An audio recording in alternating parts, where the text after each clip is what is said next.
42배 따라할 때 에케브 행하면. 그리고 신명기 7장 12절 시작. 너희가 이 모든 법도를 듣고 지켜 행하면 내 하나님 여호와께서 내 조상들에게 맹세하신 언약을 지켜 내게 인애를 베푸실 것이라. 그래, 에케브 티슈만. 그래, 미시파트 따라합시다. 미시파트.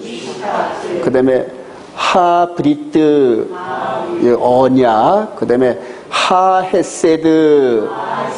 이런 식으로 해서 모든 법도를 지켜 행하면 하나님께서 조상들에게 맹세하신 언약을 그래 지켜 내게 인애를 베푸실 것이다. 광야 40년의 여정 끝자락에서 이제 이 앞장서던 모세가 이렇게 120세가 돼가지고 가나안 땅을 바라보면서 마지막 설교하는 장면인데, 지난 40년의 고통과 이런 것들을 계속 강조하면서 이렇게 하셨던 그 이유들이 궁극적으로 약속의 땅, 지금부터 요 세대 때부터 400년 전쯤에 아브라함에게 약속했던 땅입니다. 아브라함에게 약속했던 땅. 지금도 이 땅을 향하여 온 세계가 쟁탈전을 벌이고 있습니다. 궁극적으로 메시아 왕국이 세워지는 이 땅에 저와 여러분들이 들어갈 줄 확신합니다. 궁극적으로 이 젖과 꿀이 흐르는 땅에서 영원한 나라로 우리를 인도하시는데, 지금부터 3500년 전에 모세를 통하여서 이렇게 들어갔던 이 땅을 예수와로 말미암아 우리가 완벽한 모습으로 변해서 완벽한 축복, 완벽한 하나님의 백성으로 만들어서 여기 하나님 나라가 세워지는 그런 결과를 낼 겁니다. 창세기 12장 1절 시작. 여호와께서 아브라함에게 이르시되 너는 너의 고향과 친척과 아버지의 집을 떠나 내가 네게 보여줄 땅으로 가라. 내가 너로 큰 민족을 이루고 네게 복을 주어 네 이름을 창대케 하리니 너는 복이 될지어다. 너를 축복하는 자에게는 내가 복을 내리고 너를 저주하는 자에게는 내가 저주하리니 땅의 모든 족속이 너로 말미암아 복을 얻을 것이라 하신지라. 아멘. 이 땅을 향하여서 갈대아 우르에 살고 있었던 아브라함을 한 걸음 한 걸음 인도하시고, 궁극적으로 여기 이 예루살렘의 모리아 산에서 아들을 번제로 드리는 그러한 순종함을 통하여서 믿음의 조상으로 세워놓으시고, 그리고 내가 네 후손들과 계속 언약을 맺어서 이 영원한 축복의 언약을 폐하지 아니하리라. 할렐루야. 이제 이들이 육신의 자손이다. 이들이 육신의 자손인데 이제는 약속의 아들이신 예수와로 말미암아 완전한 아브라함의 후손들인 저와 여러분들 통하여 이 말씀, 이 축복의 말씀을 이루실 걸 확신합니다. 이제 이 복을 우리가 받기 위해서 믿음의 선진들이 걸어갔던 그 길들을 자꾸 리마인드. 그래서 어떻게 하면 하나님이 축복하시고 어떻게 할 때 하나님이 저주하신다. 간단합니다.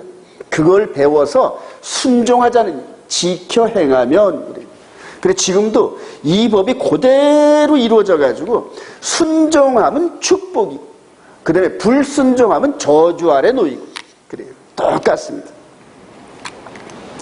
자, 40년의 광야 생활을 시키신 이유 1절만 내가 시작. 내가 오늘 명하는 모든 명령을 지켜야 하라. 그리하면, 그래, 내 하나님 시작. 내 하나님 여호와께서 이 40년 동안에 네게 광야 길을 겪게 하신 것을 기억하라. 이는 너를 낮추시며 너를 시험하사 내 마음이 어떠한지 그 명령을 지키니 지키지 알려 하심이라. 하나님께서 낮춰놓으신 사람이 아니면은 하나님께서 주신 그 복을 간수를 못합니다. 여러분 보세요. 복권에 당첨된 사람들, 그다음에 부모에게 금수저로 태어나가지고 많은 재산을 눌려받은 이런 사람들 하나도 간수하지 못합니다. 전부 세상에서 지탄받을 일들만 골라서 하고 있습니다. 골라서. 그러다가 어느 순간에 돈, 명예, 권세 다 뺏기고 아주 비참한 그런 삶을 사는 이런 것들을 우리 주위에서 많이 보잖아요. 지금 많이 보잖아요. 뭐 눈만 뜨면 보이고 TV만 키면 그런 것들이 보인단 말이에요. 그런데 그런 것들이 크게 시작해서 마지막 때 작은 것으로 멸망하는 그런 길인데, 저와 여러분들은 작은 것으로 시작해서 창대함을 이룬다. 할렐루야. 그러기 위해서 하나님께서 낮추시고 시험하는 거예요. 너를 낮추시고 시험해요. 저도 이 길을 걸어왔습니다. 여기 있는 분들 대부분들이 이 길을 걸어왔어요. 그리고 인생의 말미 부분에서 그랬었었구나. 그래요. 과거로. 그래요. 지금 다시 과거로 돌려보내 주신다면 안 그랬을 텐데. 그래요. 근데 지금에도 늦지 않아요, 여러분. 하나님께서는 고목나무에 뭘 피우신다? 꽃을 피우신다. 할렐루야. 기도하십시오, 여러분. 기도하셔서 마지막 때 하나님께서 큰 일을 이루시기 위해서 저와 여러분들을 사용하십니다. 요거 한번 볼까요? 시작. 내 하나님 여호와께서 너를 아름다운 땅에 이르게 하시나니 그것은 골짜기든지 산지든지 시내와 분천과 샘이 흐르고 밀과 보리의 소산지와 포도와 부화과와 석류와 감람나무와 꿀의 소산지라. 내가 먹을 것에 모자람이 없고 내게 아무 부족함이 없는 땅이며 그 땅의 돌은 철이요 산에서는 동을 캘 것이라. 내가 먹어서 배부르고 내 하나님 여호와께서 옥토로 내게 주셨으므로 말미암아 그를 찬송하리라. 저와 여러분들이 앞으로 미래입니다. 여러분. 항상 하나님만 찬송할 일이 있기를 주님의 이름으로 축원드립니다. 그래요. 자, 고난 가운데 40년의 생활을 기억하라. 이게 지금 40년 여정의 중심 땅입니다, 여러분. 땅인데 애굽에서 시작해서 출애굽을 6월절 어린 양으로 해서 홍해를 건너고 메추라기와 만나를 먹습니다, 여러분. 시내산에서 말씀을 받고 금송아지로 죄를 짓고 그 다음에 가데스 바네아 사건을 통하여서 여기에서 40년 동안 이방 지역을 유리방어할 수밖에 없는 이런 지경으로 떨어집니다. 자, 그리고 고라의 반역 사건, 하나님을 대적하는 그 사건들이 지금도 많아요, 여러분. 지금도 교회에서 하나님을 대적하는 일들이 얼마나 많은지 몰라요. 하나님의 법이 선포되는데 그 선포된 그 법을 향하여 막 눈을 뒤집고 덤벼듭니다, 여러분. 그래요. 그게 바로 반역 사건입니다. 자, 그리고 노뱀 사건을 통하여서 발람과 발락 사건, 거짓 선지자와 그 다음에 거짓 왕, 대적 왕이란 말이에요. 자, 이 사건이 지금 이렇게 되는데 여러분들 이거를 왜 이렇게 보여드리냐면은 이것이 지금 민수기 여정 사건인데 앞으로 계시록 부분에서 이제 이게 드러나고 기독교 2000년의 역사와 이게 비슷합니다. 좀. 이 상태로. 그래서 지금 이제 마지막 발람과 발락이 마지막 예루살렘의 문으로 들어가는 그런 여정 입구에서 발람과 발락 사건이 있고 그 다음에 이제 계시록 사건이 예루살렘을 중심으로 이제 앞으로 벌어질 겁니다. 자, 이런 40년의 역사를 지금 이 모세가 마지막 이 믿음의 2세대들을 통하여 그대로 가나안 땅에 들어가는 이 백성들에게 이런 과정들을 계속 리마인드 시키면서 벗어나지 말아라 그렇게 얘기하는 거예요. 근데 이것이 오늘날 우리에게도 동일한 말씀을 동일하게. 저와 여러분들이 이 말씀 벗어나지 마시길 소원합니다. 자, 그렇게 해서 여호와의 법도를 지켜받는 법, 너희가 이 모든 법도를 듣고 행하면 그래요. 내 소생에게 번성하고 포도주와 기름과 곡식과 질병을 걸리지 않게끔 하는 이런 복을 주시는데, 자, 가나안 땅에 들어가면 진짜 이거 이제 이스라엘 사진입니다, 여러분. 이 밭에 곡식이 아주 잘 익어요. 햇빛이 얼마나 좋은지 그냥 막 쩌럭쩌럭 익어가는 소리가 막 들리는 것 같아요. 이게 지금 포도밭입니다, 여러분. 너무너무. 여기에 농약 절대 안 뿌리더라고요, 이스라엘 백성들. 여기에다 천연 벌들 이런 것들을 만들어가지고 그냥 그 병충해를 죽이는 그런 농사를 짓더라고요. 자, 그대로 이 광야에서 이렇게 양떼들을 먹이는데 이 광야에는 그냥 그 마른 건초가 꽃이 피고 풀이 편 이것이 여름에 그대로 바싹 말라가지고 썩질 않고 그대로 건초더미가 있더라고요. 그래 가니까 여기 누런 그 광야에 뭐가 있나 이렇게 봤더니 가서 보니까 건초가 바닥에 쫙 깔려있어요. 그러니까 여기 있는 목동은 이리저리 끌고만 다니면 돼. 우리 막 건초더미를 막 줘야 되잖아요. 그래요. 이런 식으로 해서 복을 주시는데 이렇게 저녁이 있는 삶, 우리나라도 지금 뭐 정치인들이 저녁이 있는 삶, 이게 이제 주제 아닙니까? 가족들이 모여서 저녁에 함께 식사를 하고 샤밧 때 온 가족이 모여서 할아버지, 아버지로부터 쭉 해서 가족이 이렇게 화목하게 살 수 있는 이런 삶을 보장합니다. 근데 지금 우리 돈을 많이 벌어도 이런 삶을 사는 가정이 거의 없어요, 지금.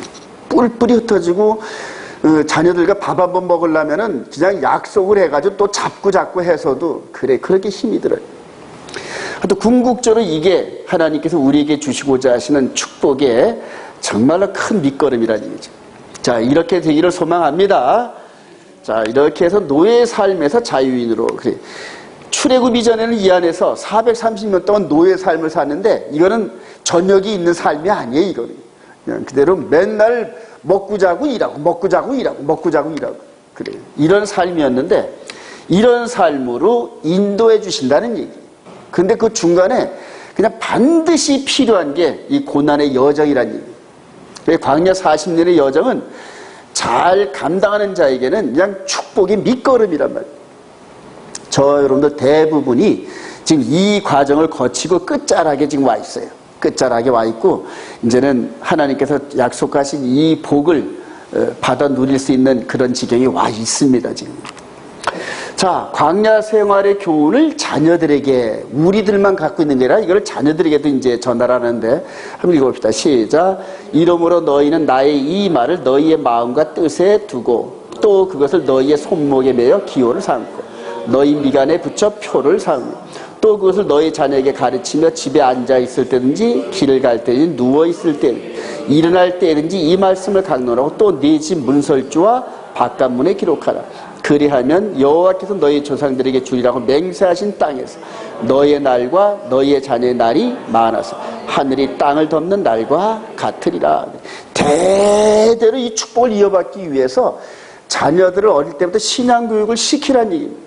그래서 지금 이스라엘 백성들이 아버지가 아들에게 이렇게 팔에 또 이마에 이런 식으로 해가지고 하나님의 말씀을 가지고 이렇게 하는데 이게 테플이라는 겁니다. 테플. 따라합시다. 테플린. 그래, 이게 부모와 자식 간에. 그래서 이스라엘 백성들이 이게 철저합니다. 항상 샤밧 때 이렇게 부모와 자식이 또 형제들이 모여서 이 토라, 이게 성경이랍니다. 성경책을 읽으면서 계속 말씀을 묵상하고 읽고 그 다음에 이대로 순종한 삶을 살았는지 이런 것들이 계속 교훈으로 이어지고 그럽니다. 또 문설주에 이렇게 이게 매주자라는 건데 매주자라고 이렇게 해가지고 문 입구에도 이렇게 달아놓고 들락날락 할 때마다 이렇게 손을 댑니다. 그 자체가 삶 자체에서 하나님의 말씀과 떨어지지 않겠다는 그런 상징의 표시라는 얘기예요. 근데 저와 여러분들이 이들보다 더 거룩하고 확실하게 우리 마음에 기록한 것, 말씀을 순종해야 될 줄로 확신합니다. 마지막 때 짐승의 표 사건이 지금 이스라엘 백성들에게 하나님 말씀을 이마와 손에 표를 하라 그런 건데 짐승도 하나님의 흉내를 내면서 이마와 손에 무언가를 표를 하게 한다니. 자, 근데 이제 저와 여러분들은 이것이 지금 이렇게 드러나는 이런 표를 하는 것이 아니라 우리 영의 몸인 이마와 영의 몸인 손에다가 이 말씀을 기록한 거란 말이에요. 그렇게 해서 우리 영의 몸이 이 말씀을 따라가는 그 여정을 가다 보면은 때가 되면은 짐승의 표가 뭔지 그게 알아져요, 확실하게. 그래서 우리 마음판에 기록되어진 말씀을 헐어버리려고 하는 그것이 짐승의 표라니. 그게 이제 어떤 뭐 베리칩이 될 수도 있고 여러 가지 형태로 나타날 수 있겠지만 그러나 근본은 우리 마음에 기록되어진 하나님 말씀을 무너뜨립니다. 근데 이제 그것을 다니엘서 7장 25절에 때와 법을 바꾼다. 때와 법을 바꾼다. 그러니까 하나님의 법을 바꾸고 하나님과 만나는 절기를 바꾼단다. 이런 식으로 해서 우리 영의 몸이 하나님과 온전한 교제를 막는 그것이 짐승의 표라니. 그래서 이런 부분들은 이 생명의 성령의 법 안에서 이렇게 말씀을 마음 안으로까지도 순종하는 훈련을 한 사람들만이 그때쯤 되면 아이고 저게 짐승의 표구나 바로 깨닫습니다. 아직까지는 그냥 그들은 마귀가 야바이를 놓으면서 중심을 못 잡게끔 그렇게 막 야바이 노릇을 하는데 저와 여러분들은 짐승의 표가 나타나기 전까지 하나님 말씀 안에서 우리의 온몸과 영이 말씀으로 무장돼야 할 줄로 확신합니다. 그러다 보면 짐승의 표가 뭔지 그때 깨달아져요. 여러분. 두려울 게 하나도 없습니다. 두려울 게. 자, 광야 시대의 교훈은 말세를 맞는 우리들의 교훈이다. 우리 조상들이 시작. 우리 조상들이 다 구름 아래에 있고 바다 가운데를 지나며 모세에게 속하여 다 구름과 바다에서 있고, 이런 일은 시작. 이러한 일은 우리의 본보기가 되어 우리로 하여금 그들의 악을 즐겨한 것 같이 즐겨하는 자가 되지 않게 하려 하니. 여러분, 바울 신학이 딴 게 없어요. 이전에 있었던 광야와 구약에 기록되었던 사건들을 본보기로 삼아서 육신에 보여지는 그 일이 영적으로 적용하는 그런 과정입니다. 그래서 우리 신학교 들어가면 엔 크리스토스 그렇게 합니다. 바울 신학은 인 그리스도, 예수 안에 이것 빼면 바울 신학은 뭐 할 게 아무것도 없어요. 그런데 그 예수 그리스도 안의 신학이 어디서 나왔느냐? 전부 다 이런 구약의 모세를 통하여 인도함 받았던 보이는 사건을 그리스도 안에서 내면의 이 영의 몸의 사건으로 변화시켰단 말이에요. 거울이란 말이에요. 그래서 밖에 있었던 그 일이 이 안에서 벌어지는데 똑같다는 얘기. 그게 바울 서신의 핵심입니다, 여러분. 자, 그래서 고난 가운데 있었던 40년의 여정을 모세가 회상을 하고 있었는데, 이것이 우리의 삶, 현재 지금 말씀이 우리 마음 안에 기록되어지면서 우리가 마음 성전을 삼고 하나님을 섬기는 우리들에게 본보기가 된 거예요. 따라서 튜포스, 이게 이제 자극, 흔적, 모형, 거울.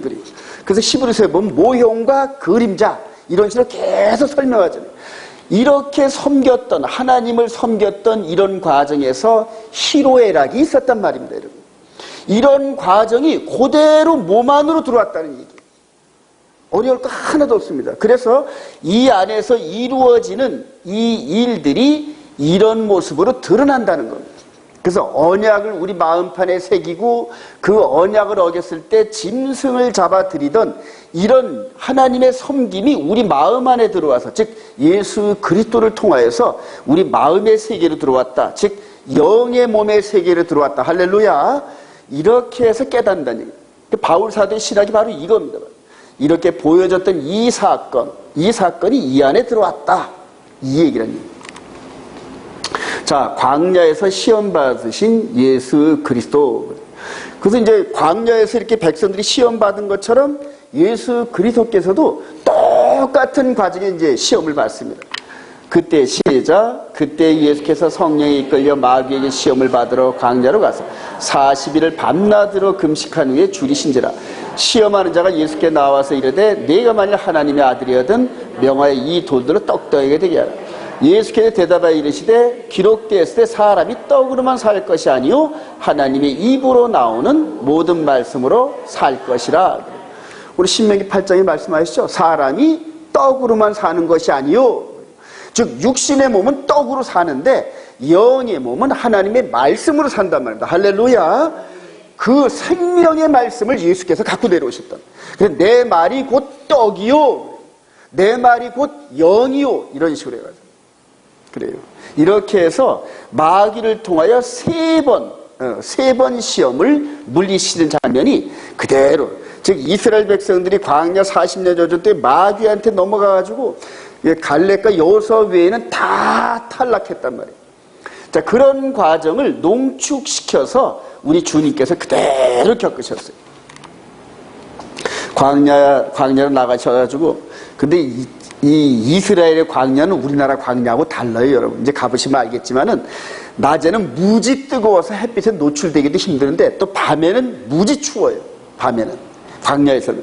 그런 광야에 혈혈단신으로 성령님의 이끌림 받아서 지금 광야에 가십니다. 이렇게 굶주리시고 난 다음에 마귀가 와서 돌을 갖다 놓고 떡 만들어 먹어, 그래요. 이런 식으로. 자, 그리고 성전 꼭대기에 앉아가지고 영광을 드러내게 하고, 그 다음에 산 꼭대기에서 있어가지고 세계 만국을 바라보면서 나한테 고개만 살짝 숙이면 다 주마. 그럴 때 사탄아 물러갈지어다, 이런 식으로 물리치면서 승리하셨다. 할렐루야. 여기서부터 시작을 해서 40일을 겪는 과정에서 영광의 승리, 이런 과정을 우리 주님이 겪으셨어요. 자, 죽음의 고난을 받으신 예수 그리스도, 이제 이런 과정을 나중에 성령의 기름 부음을 받은 사도들이 이걸 다시 주석을 단 겁니다. 이게 전부 다.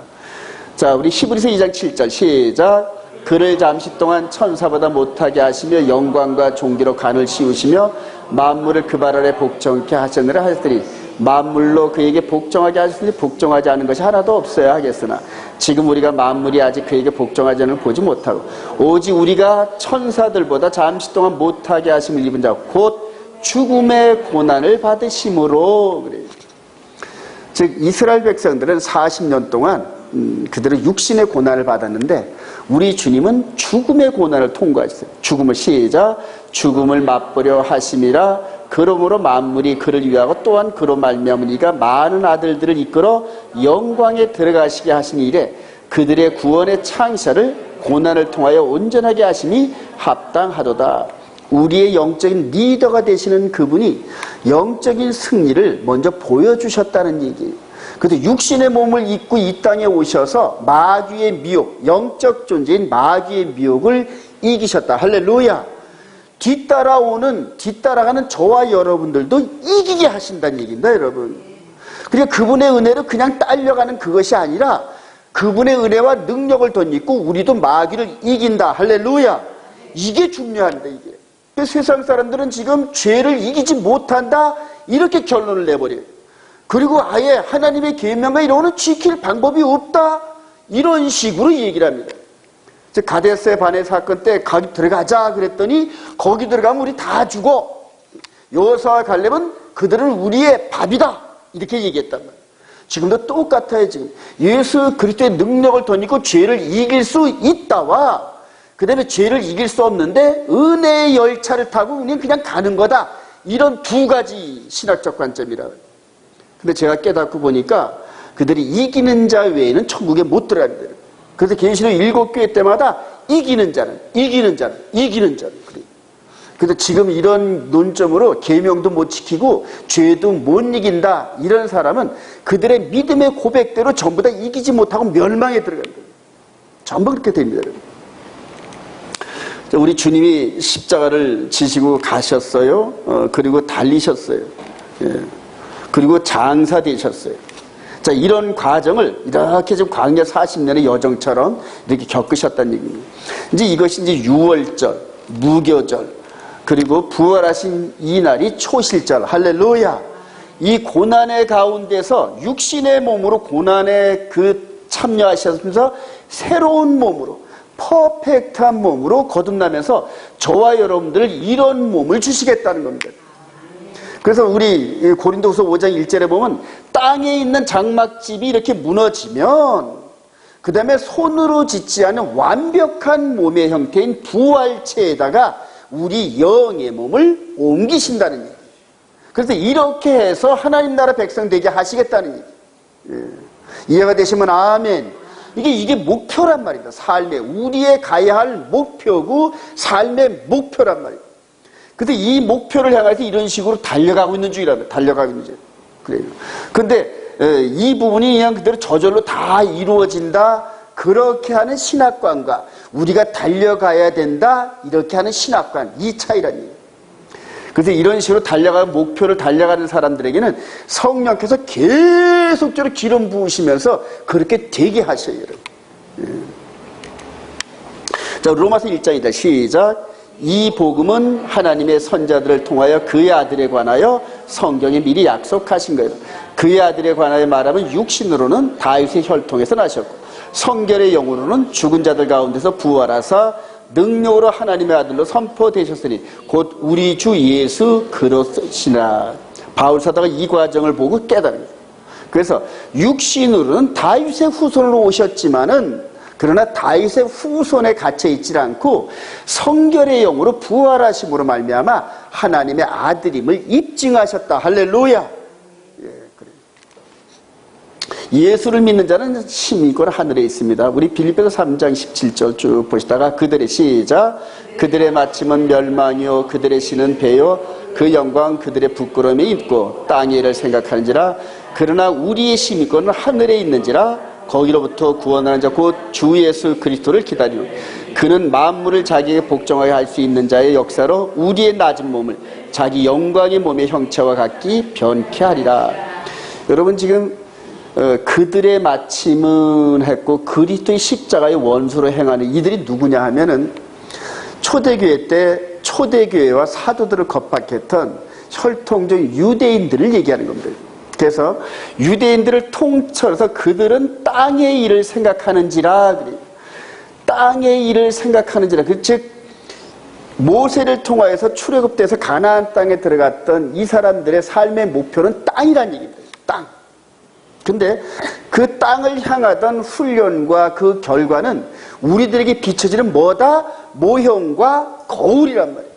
그러니까 그들보다 더 좋고 완벽한 것을 준비하셨는데 예수 그리스도의 십자가를 통해서 그 일이 이루어지는데 모세를 통하여 이렇게 인도함을 받던 혈통적 유대인들이 십자가에 달리신 예수를 거부하면서 대적하는 그런 모습으로 그렇게 정면 도전을 합니다. 그래서 하나님과 원수된 그런 정체성을 갖게 되는데 바울 사도의 글들은 전부 다 유대인들과 유다이즘을 갖고 있는 예수 믿는 자들과의 충돌이더란 말입니다. 전부 다.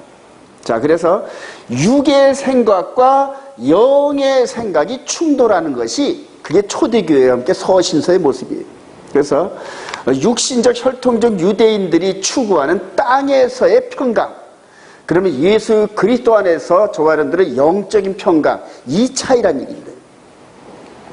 자, 우리의 시민권은 하늘에 있는지라. 왜 하늘에 있냐면 하늘에 누가 계십니까? 하늘로 올리움을 받으신 예수 그리스도. 할렐루야. 이분이 신랑이시라니. 그래서 이분과 함께 연합하는 이 자체가 우리의 소망이 되어야 된단 말이에요. 이후로는 이분과 함께 땅에 내려오든지 예루살렘에 내려오든지 이후는 잘 모르겠어요. 물론 천년왕국에 있어서 뭐 새하늘과 새 땅이 있고 예수님께서 천년왕국 성을 짓고 뭐 이런 식으로 한다 그랬는데 여기까지만 가면은 그 이후에는 우리하고 관계가 없어요. 가장 좋은 걸로 우리를 인도하신다. 할렐루야. 근데 이런 식으로 해서 천년왕국 때 다시 세워가지고 모세의 율법이 다시 돌아오고 짐승제사가 다시 행해가지고 이런 식으로 확인되지 않는 완전한 진리가 아닌 그런 가설들을 갖다 세워놓고 현재 우리들에게 육신의 할례, 짐승제사 이런 법을 적용을 시킨단 말이에요. 아니에요, 여러분. 우리들은 지금 영의 법의 그 흐름을 따라간다. 할렐루야. 순전하고 흠도 티도 없는 퍼펙트한 복음이란 말이에요. 완전한 율법, 자유하게 하는 율법. 할렐루야. 그 차이란 얘기예요. 그 차이.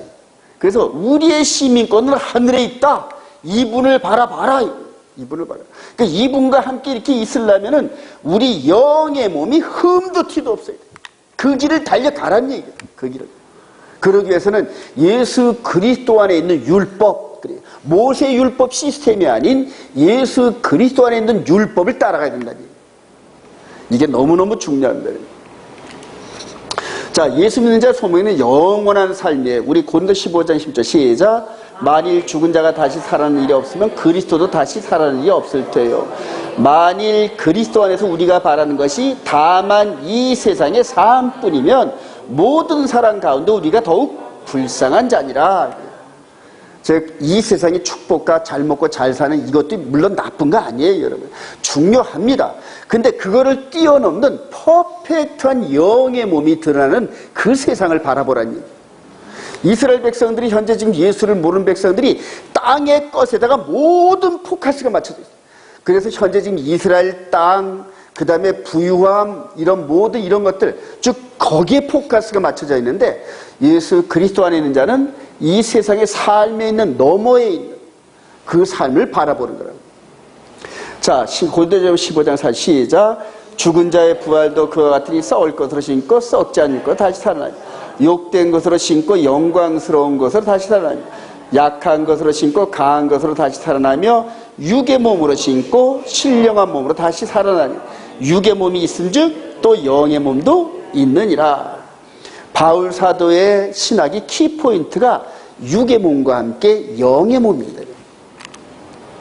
제가 이게 세미나 할 때인데 우리 육의 몸은 땅과 함께 섞여져 버리고 이 안에서 부활체의 몸으로 이렇게 뽑아진대. 썩을 것으로 신고 썩지 아니할 것으로, 약한 것으로 신고 강한 것으로, 육의 몸으로 신고 영의 몸으로 거두. 이게 이제 눈에 보여야 돼요. 그래서 저와 여러분들은 지금 영의 몸의 법을 순종하는 줄 믿으시면 아멘. 모세의 율법은 육신의 예법이란 말이에요. 그래서 동물 제사도 그렇게 드려야 되고 육신의 할례도 해야 되고. 근데 이제 영의 법을 따라가는 자들은 그리스도의 할례, 그리스도의 제물, 이런 식으로 변환된 거란 말이에요. 그래서 이렇게 이 법을 따라가는 저와 여러분들에게 이 법도 따라가야 된다, 이렇게 주장하는 것이 초대교회의 바리새파의 믿음이었단 말이에요. 그리고 이제 마지막 때 다시 그게 등장하더란 말이에요. 아니에요. 이 법 따라가면 큰일 납니다, 여러분. 이 법 따라가면 안 됩니다, 여러분. 자, 영원 구원의 목자이신 예수 그리스도, 예수를 시작. 예수를 너희가 보지 못하여서 사랑한도다. 이제도 보지 못하나 믿고 말할 수 없는 영광스러운 즐거움으로 기뻐하라. 믿음의 결국 곧 영혼의 구원을 받음이라. 믿음의 끝자락에 목표가 있단 말입니다. 영혼을 구원받으면. 야고보서 1장 19절 이하에 21절 시작. 그러므로 모든 더러운 것과 넘치는 악을 내버리고 너희의 영혼을 능히 구원할 바 마음에 심어진 말씀을 온유함으로 받으라. 너희는 말씀을 행하는 자가 되고 듣기만 하여 자신을 속인 자가 되지 말라. 영의 몸을 이해하지 못하는 사람한테 이 말을 하면은 율법주의자로 착각을 합니다.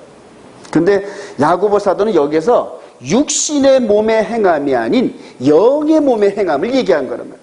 근데 그걸 알아듣지 못하는 사람들이, 특히 루터 같은 사람이 야고보서는 지푸라기 서신이야 율법주의자야 이런 식으로 폄하했습니다. 근데 저와 여러분들 이제 이해를 하잖아요. 영의 몸의 순종, 따라합시다. 영의 몸의 순종. 율법주의가 아니란 말이에요. 그리스도의 율법이란 말이에요. 그리스도의 율법. 자, 11서 13장 시작. 양들의 큰 목자이신 우리 주 예수를 영원한 언약의 피로 죽은 자 가운데서 이끌어내신 평강의 하나님, 모든 선한 일에 너희를 온전하게 하사 자기 뜻을 행하게 하시고 그 앞에 즐거운 것을 예수 그리스도로 말미암아 우리 가운데서 이루시기를 원하노라. 영광이 그에게 세세 무궁토록 있을지어다. 양들의 큰 목자이신 우리 주 예수 그리스도, 영혼의 몸의 목자시다. 영혼의 몸의 목자. 이 부분은 이제 다윗이 여호와는 나의 목자시니 보이는 부분을 통하여서 이렇게 여호와는 나의 목자 시편 23편을 얘기했죠. 근데 보이지 않는, 지금은 이제 하늘 보호자 우편에서 대제사장으로서 지구를 품에 안으시고 지구촌에서 당신의 법을 마음에 새기고 우리 영의 몸이 그 법을 따라 순종하는 백성들을 이렇게 이끌어 가신다니. 그래서 성령님을 보내서 여호와의 법대로 우리를 이끌어 가시면서 쉴 만한 물가으로 할렐루야, 범사의 복으로 할렐루야, 그렇게 이끌어 가신단 말이에요. 그래서 지금 저와 여러분들에게 주어지는 앞으로의 범사의 축복은 흠도 티도 없는 거예요. 흠도 티도 없는 거예요. 여러분 거짓말 하지 마시기 바랍니다. 사업을 할 때 속이지 마시기 바랍니다. 그래요. 목에 칼이 들어와도 거짓말하지 마시기 바랍니다. 손해보는 건 하나님이 채워주신다. 할렐루야. 그게 믿음이란 말이에요. 그게 믿음이에요. 거짓말해서 1000만 원 이익 얻는 것보다 그들의 진실로 말해서 10만 원 버는 것이 하나님한테 합당한 거예요. 근데 그 10만 원의 값어치를 하나님께서 1000만 원 값어치 더 크게 쓰신단 말이에요. 크게 쓰신단 말이에요. 그래요. 저와 여러분들이 이 여호와의 목자, 영혼의 목자 안에 있기를 소망합니다. 그래요. 신앙의 여정은 고난의 길이다. 우리 베드로전서 2장 21절 시작. 이를 위하여 너희가 부르심을 받았으니 그리스도도 너희를 위하여 고난을 받았어 너희에게 본을 끼쳐 그 자취를 따라오게 하려 하신다. 그는 죄를 범하지 아니하시고 그 입에 거짓도 없으시며 욕을 당하시되 맞대 욕하지 아니하시고 고난을 당하시되 위협하지 아니하시고 오직 공의로 심판하신 이에게 부탁하시며 친히 나무에 달려 그 몸으로 우리 죄를 담당하시되 이는 우리로 죄에 대하여 죽고 의에 대하여 살게 하심이라. 그가 채찍에 맞음으로 너희는 나음을 얻었나니 너희가 전에는 양과 같이 길을 잃었더니 이제는 너희 영혼의 목자와 감독 되신 이에게 돌아왔느니라. 그래요. 고난을 받은 고난, 우리 주님이 받은 고난. 그래요. 저와 여러분들도 맡겨진 고난이 있는 줄 믿으시면 아멘.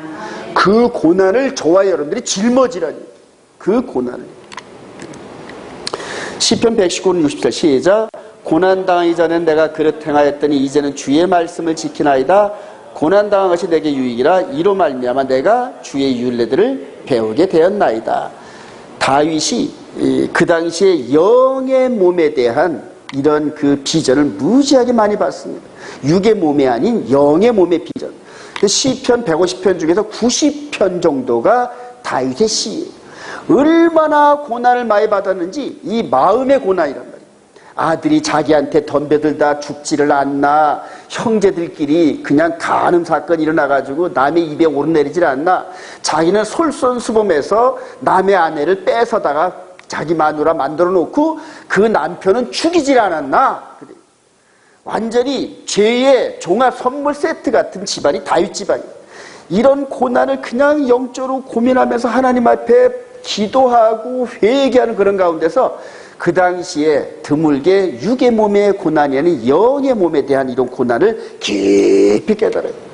나중에 시편 22편에 보면 엘리 엘리 라마 사박다니 이 얘기까지 듣습니다. 1000년 후에 십자가에서 우리 주님이 외치실 음성까지도 그의 귀에 들리기 시작해요. 어마어마한 사건들이. 이게 바로 그 얘기입니다. 욥의 얘기 한번 볼까요? 시작. 그러나 내가 가는 길을 그가 아시나니 그가 나를 단련하신 후에는 내가 순금같이 되어 나오리라. 정금같이 되어. 불순물이 싹 빠진 정금. 욥의 고난. 전부 하나님이 이렇게 복을 주시려는 그런 뜻입니다. 다윗이 그래서 이 고난당한 그 영의 몸이 부르짖고 찬송하는 찬송이 얼마나 그래요. 저와 여러분들 지금 젊은 20대 30대 이 젊은 애들이 찬송하는 거와 그 다음에 우리 5070이 찬송하는 게 틀려요, 여러분. 왜냐하면 기교 면에서는 떨어질지 모르지만은 마음에서 우러나오는 감동이 대단합니다. 대단합니다. 이제 앞으로 우리 장 집사님 앞으로 찬양 인도자로 이제 저가하시면서 엄청나게 감동되실 거예요. 할렐루야. 바닥에 쓰러졌다가 이렇게 세움을 받으면서 그냥 감사하는 거예요. 그 감사. 그러니까 실패한 사람이 성공의 그 맛을 압니다. 실패를 경험해보지 않은 사람은 성공이 뭔지를 몰라요. 근데 실패를 경험하면서 쓴물을 먹어보고 눈물 젖은 빵을 만들어보고 인내의 고난을 겪어본 사람은 하나님께서 이렇게 올릴 때 그때 이 온몸과 마음에다 찬양이 우러나요. 그때 이제 다윗의 시편에 대한 이런 것들이 이해가 되기 시작해요. 예. 아직 젊은 사람들은 몰라 아직. 그래요. 자, 욥도 그래요. 지금 기와장으로 뻑뻑 끓는 거 보세요. 시원할 거지. 막 근질근질했던 것을 기와장으로 막 긁어냅니다 지금. 이게 이제 엘리판트 저걸 해가지고 그 코끼리 그 피부 같은 이제 그런 병에 걸리는 문둥병. 그냥 기와장으로 쭉쭉 끌고 옆에 있는 세 친구는 그냥 아기짱 놓으면서 이런 식으로 그 영육간의 고난을 받은 그 욥의 고난. 근데 이 둘이 무슨 고난이 이렇게 세겠어요? 이분의 고난에 대한 고난의 극치를 맛보십니다. 왜? 우리에게 영원한 축복을 열어주시려고. 왕이신 이분이 그래요. 그리고 이들이 받던 고난은 그림자만도 못해요. 그러니까 저와 여러분들 고난 이분 앞에서 명함도 내밀지 마세요. 예. 뭐 그렇게 고난이 여러분들에게 뭐 그래 고난이 여러분들 스스로 잘못해서 받은 고난이지 이렇게 의로우려고 받은 고난 별로 없어요, 여러분. 욕심이 잉태한 지 죄를 낳다가 넘어진 고난이고 근데 그런 것들을 나중에 합리화시켜서 막 미워하는 그건데 아니에요. 전부 저나 여러분들이나 우리들이 잘못해서 받았던 고난들이죠. 근데 이제 앞으로 이제 진짜 고난이 깨달아요. 진짜 고난. 저와 여러분들이 이 의를 깨닫고 난 다음에 이전에 있었던 이런 것들, 이런 엄살 같은 이런 유치원적인 그러한 그 영적 모습을 깨끗이 벗어버려요. 그리스도 장성한 분량에는 저와 여러분들이 이런 지경을 당할 때까지 목뱀을 당한다 하더라도 말씀을 지키는 고난을 여러분들 소유하기를 바랍니다. 그게 진짜 고난이에요. 그게.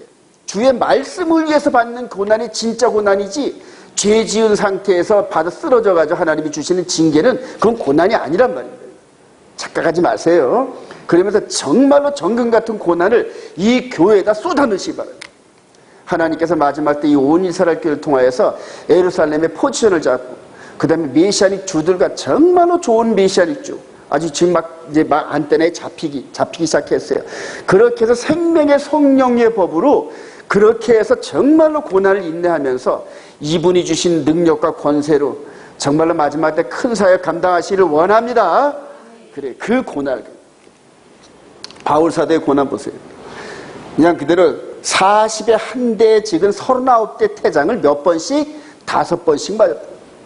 이들은 때릴 때 이렇게 묶어놓고 때려요. 이렇게 묶어놓고 꼼짝 못하게 하고 때린단 말이에요. 이렇게. 근데 40을 넘으면 안 돼요. 그러니까 39대 때린단 말이에요. 이런 식으로 이거를 5번씩이나 맞고, 그 유대인들한테 잡혀가지고 유대의 율법을 허물어버리는 그런 그 육신의 할례와 짐승 제사나 이런 부분에 있어서 이제 십자가를 지신 예수와께서 율법의 마침이다, 이런 식으로 돌아다니면서 얘기하다 보니까 유대인들한테 붙잡혀가지고 이렇게 태워요. 이제 앞으로 저와 여러분들도 거기 가가지고 이스라엘 가게 되다면 이렇게 될 줄도 몰라요. 마지막 때 여러분. 그래요.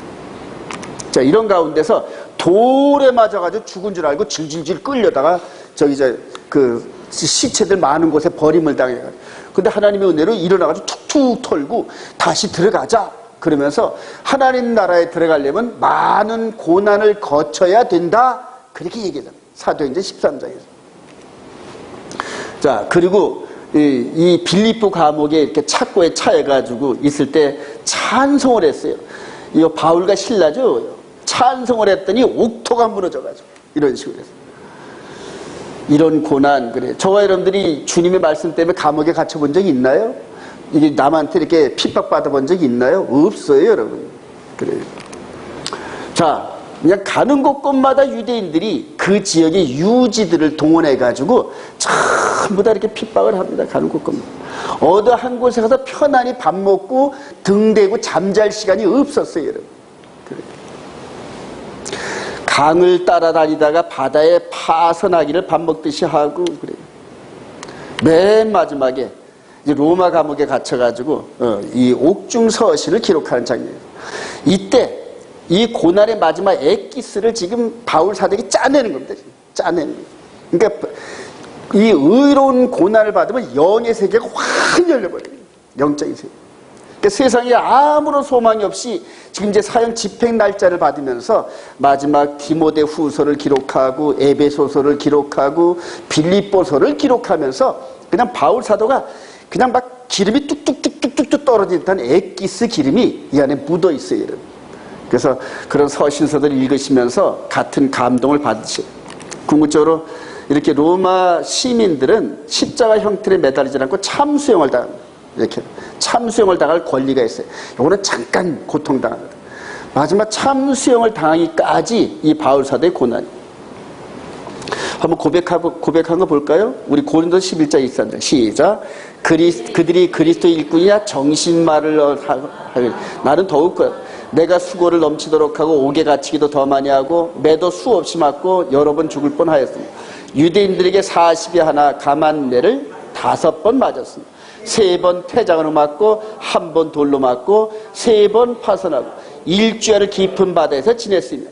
여러 번 여행하면서 강의 위험과 강도의 위험과 동족의 위험과 이방인의 위험과 신의 위험과 광야의 위험과 바다의 위험과 거짓 형제 중의 위험을 당하고 또 수고하며 애쓰고 여러 번 자지 못하고 줄이며 목마르고 여러 번 굶고 춥고 허벗은노라. 그리고 이렇게 순교했노라. 이게 고난이에요. 의로운 고난. 저와 여러분들이 이런 고난에 동참하시기를 축원드립니다. 그래요. 하기 싫으면 선교사라도 파송하세요, 여러분. 예수 그리스도를 고난받음. 우리 로마서 8장 15절 자녀임의 시작. 자녀임은 또한 상속자 곧 하나님의 상속자. 그리스도와 함께한 상속자는 우리가 그와 함께 영광을 받기 위하여 고난도 함께 받아야 할 것이라. 생각하건대 현재의 고난은 장차 우리에게 나타날 영광과 광야 40년의 고난은 고난도 아니에요, 여러분. 이제는 완전히 영육간의 고난이에요. 영육간의. 그래요. 그래서 앞으로 하나님의 말씀의 순결을 지키기 위해서 저와 여러분들이 받아야 할 고난들이 무지하게 많아요. 포기해야 할 것들이 앞으로 많이 나타납니다. 맨 마지막 짐승의 표 사건이 나타나면 우리 생명도 포기해야 돼요. 그래요. 그렇게 훈련이 지금 가고 있는 겁니다. 빌립보서 2장 1장 29절 시작. 그리스도를 위하여 너에게 은혜를 주신 건 다만 그를 믿을 뿐 아니라 또한 그를 위하여 고난도 받게 하였습니다. 너희에게도 그와 같은 싸움이 있으니 너희가 내 안에서 본 바요 이제도 내 안에서 듣는 바라. 고난을 실제 경험했던 바울 사도가 각 지역마다 교회를 세워놓고 그리고 의롭게 살고자 하는 자는 핍박과 고난을 겸하여 받는 이걸 훤히 본다니. 미리 위로 다 하죠 이렇게. 골로새 1장 24절 시작. 나는 이제 너희를 위하여 받는 괴로움을 기뻐하고 그리스도의 남은 고난을 그의 몸된 교회를 위하여 내 육체에 채운다. 내가 교회의 일꾼 된 것은 하나님이 너희를 위하여 내게 주신 직분을 따라 하나님의 말씀을 이루려 함이라. 이제 직분이 즉 저와 여러분들에게 맡기신 하나님의 직분을 따라서 여러분들이 고난을 받으라 그런 얘기. 근데 여러분들 뭐 교회에서 뭐 장로, 목사, 집사, 권사 이게 직분이 아니에요. 사실은 하나님이 여러분들에게 주신 부어주신 은사가 있단 말입니다. 여러분. 그 은사가 권위하는 자, 능력 행하는 자, 말씀을 해서 이런 식으로 자기에게 독특한 은사가 있어요. 자기가 알아요 그걸. 찬양, 섬김, 그 다음에 구제 이런 독특한 은사를 부어주시는데 대개들을 감추고 안 하려고 그런단 말이에요. 하나님이 부어주신 그거를 교회에 쏟아부란 얘기예요. 쏟아부. 저는 말씀을 해석하는 은사는 있는데 찬양을 인도하는 은사는 잘 없어요. 예전에 그냥 그대로 그저 유행가를 그냥 막대기에 막 배우고 그래가지고 찬양을 하면 꼭 도로또 한대 놔도. 도로또가 뭐죠? 도로또가 뭐죠? 그저 그런 식으로 노래를 맨 처음에 배워가지고 복음성가를 하면 그런 풍으로 나와가지고 아주 괴로워요. 아주 괴로워요. 찬양의 은사, 섬김의 은사 바로 내게 주신 직분을 따라 여러분들이 힘쓰시길 소망합니다. 애쓰고 힘쓰세요. 그래야 하나님께서 그걸 자꾸 따듬으신다. 다듬고 그거를 더 잘하게끔 범사를 복을 주신단 말이에요. 그러니까 범사에 복을 주신 이유가 교회에 맡겨진 성령께서 부어주신 직분을 교회를 통하여 말씀을 위하여 이런 식으로 사용하라고 범사에 복을 주신단 말이에요. 그런데 이런 은사를 가지고 범사를 따라가더란 말이에요. 범사를 반대로 따라간단 말이에요. 그러다가 범사에 주신 그 복을 무게를 감당 못해서 무너져서 폐가 망신하는 그런 기독교인들이 얼마나 많아요. 교회 가면 교도소 가면 90%가 전부 다 예수 믿는 사람들. 그리고 교회 안에서 그냥 눈물을 흘리며 찬송하고 한답시고 그 안에 들어가기 전에 교회에서 잘했어야지. 그 안에 들어가서 징계받으면서 잘해봤자 뭐 하겠습니까, 여러분. 디모데서 2장 3절 시작. 너는 그리스도 예수의 좋은 병사라 나와 함께 고난을 받으라. 병사로 복무하는 자는 자기 생활에 얽매는 자가 하나도 없나니 이는 병사로 모집한 자를 기쁘게 하려 하십니다. 예수 믿는 저와 여러분이 십자가 군병들입니다. 믿으시면 아멘. 동의하시면 아멘. 그래요. 그러면 교회에서 소집을 할 때는 와야 돼요, 여러분.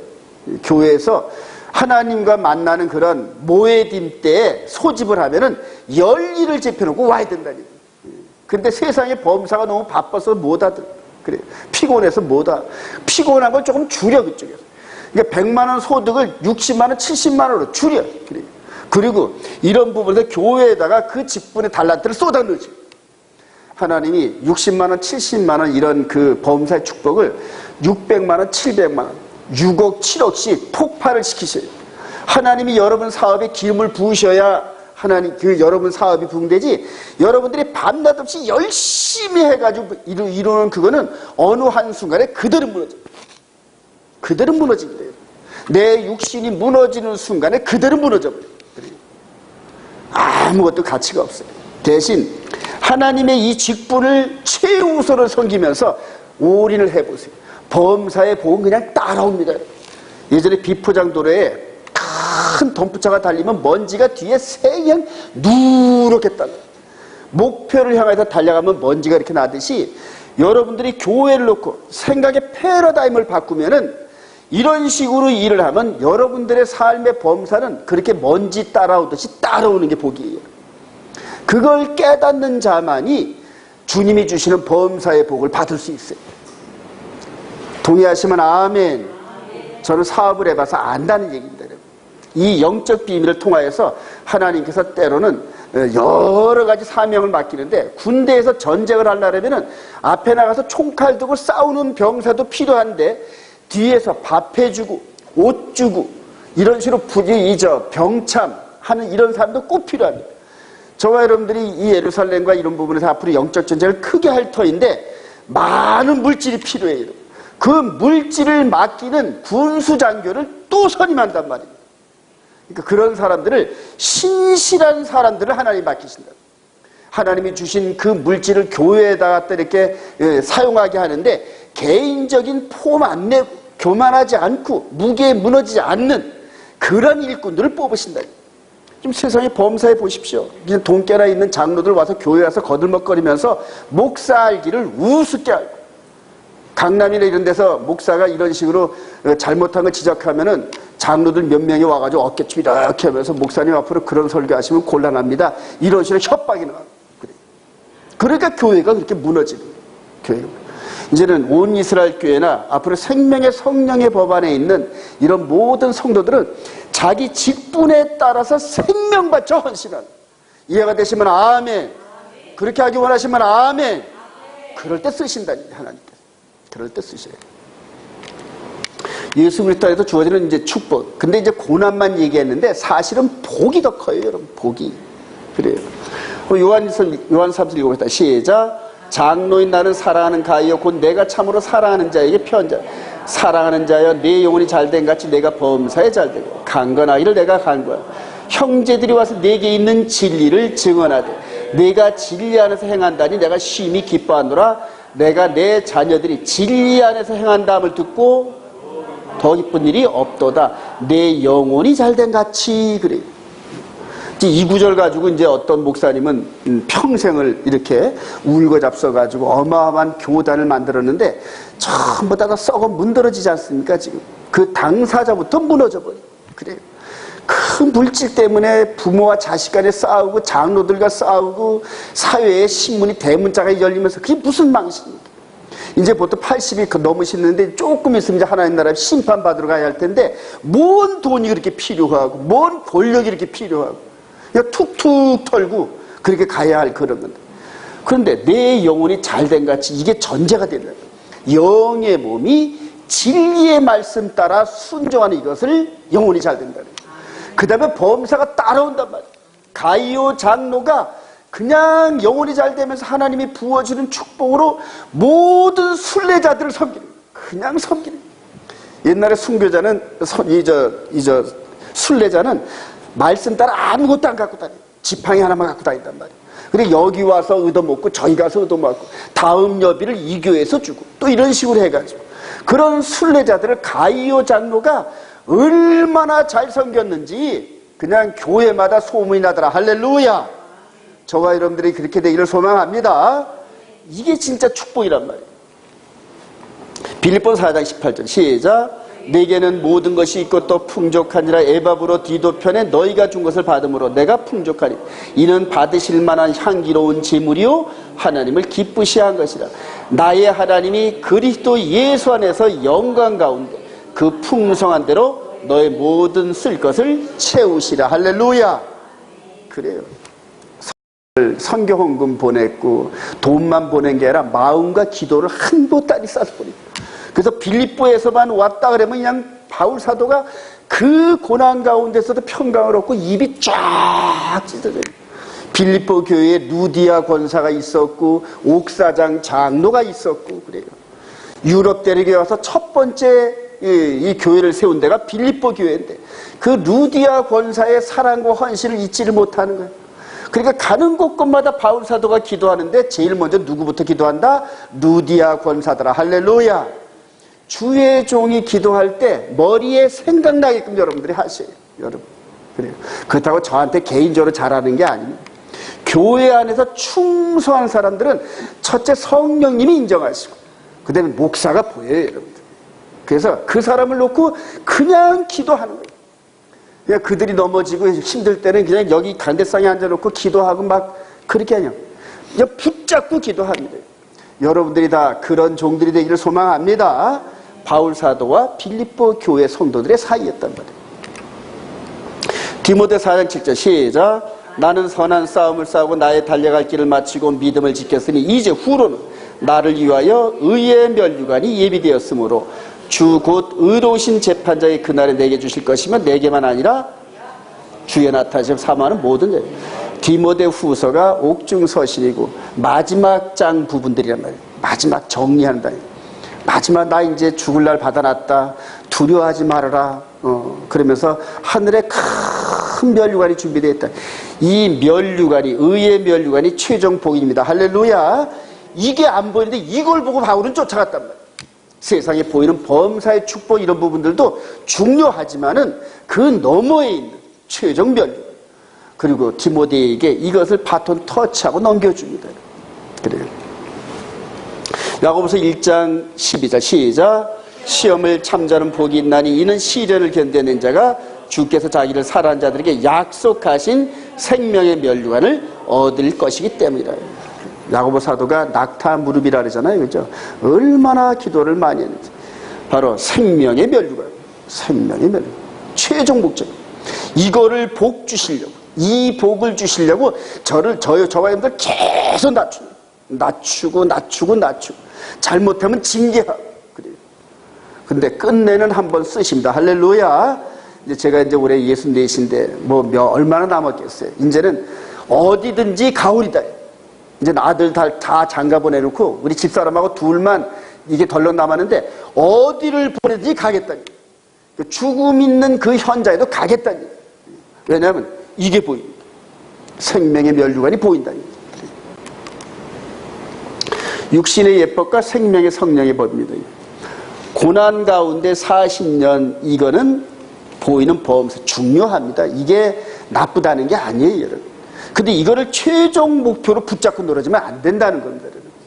자, 그래서 똑같이 고난을 받으신 우리 주님, 뭐를 주시려고? 그래, 영원한 하나님 나라의 이 안에 가족이 되게 하시던 이 목표가 있단 말이에요. 이거는 보이는, 그래요. 이거는 이스라엘 백성들을 통해 보이는 고난과 축복.